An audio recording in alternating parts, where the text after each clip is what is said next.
राधे राधे सबन को, राधे श्याम सीताराम। अब एकादशी पे आप ठाकुर जी को जो भी एकादशी वाले दिन अर्पण करते हैं, पहली बात तो उस दिन चावल नहीं खाते, महाअपराध लगता है, क्योंकि एकादशी से एक दिन पहले भी चावल नहीं खाते। एकादशी वाले दिन तो बिल्कुल भी नहीं होना चाहिए, और द्वादशी वाले दिन आपको चावल जरूर खाना चाहिए, पुण्य मिलता है। ये बात मैं क्लियर कर दूं, मैं हर ब्लॉग में कुछ ना कुछ नया बताता हूँ। अब आते हैं तुलसा दल। देखिए, एकादशी वाले दिन आप ये सेंधा नमक का इस्तेमाल ना करें। जो भी नमक का चाहे सेंधा नमक का इस्तेमाल करता है, उसका पुण्य आधा क्षीण हो जाता है, अर्थात आधा पुण्य खत्म हो जाता है। एकादशी वाले दिन आप कुट्टू का या सिंघाड़े का आटे का पकौड़े बनाते हैं, ये मिक्स आते हैं। आप ना करो, जवान का उस दिन कंट्रोल करो, क्योंकि 11 इंद्रियों को कंट्रोल में करके अपने शरीर को कष्ट दे के चाय और आपने उस दिन कॉफ़ी भी नहीं पीनी, चाहे कितना भी सर्द हो, सिर्फ हरि नाम जाप करना है। तो उस दिन आपको तुलसा दल जो आप रखते हो ना, उसके अंदर जो फलारी करोगे, एक ही समय करना है।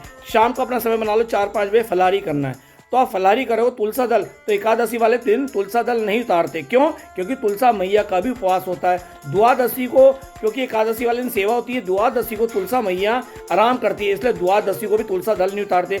अर्थात तुलसा जी में जल एकादशी को भी नहीं देते, द्वादशी को भी नहीं देते, उससे एक दिन पहले तुलसा जी में जल दे देते हैं। अभी फिलहाल सर्दी चालू है, इसलिए इतनी जल्दी नहीं सूखती।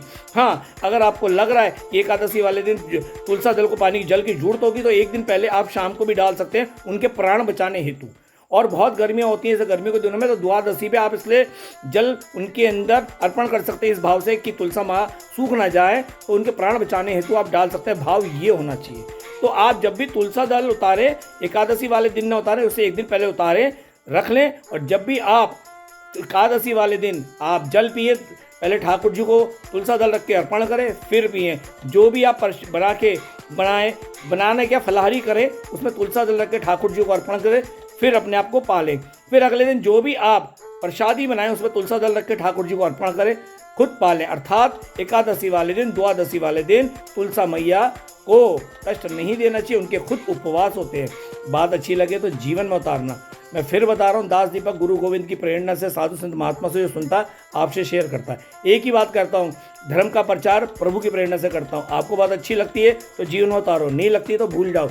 अच्छी लगे तो शेयर करो, ताकि और लोगों को ये बात जानकारी मेरे काम की जानकारी जन जन तक ये पहुंच सके। मुझे बोलना शब्दों का नहीं आता, जैसा मन में आता मैं बोलता हूँ, लेकिन स्पष्ट बोलता हूँ। इसलिए एकादशी रखने से हमें भगवत प्राप्ति होती है। ये बात आपको समझ आ गई, नहीं आई तो समझ लो, एकादशी श्री हरि नारायण को समर्पित है, जिससे हमें भगवत प्राप्ति होती है। अच्छी बात लगे तो चैनल को सब्सक्राइब कर लेना। मिलते हैं अगले ब्लॉग में। राधे राधे।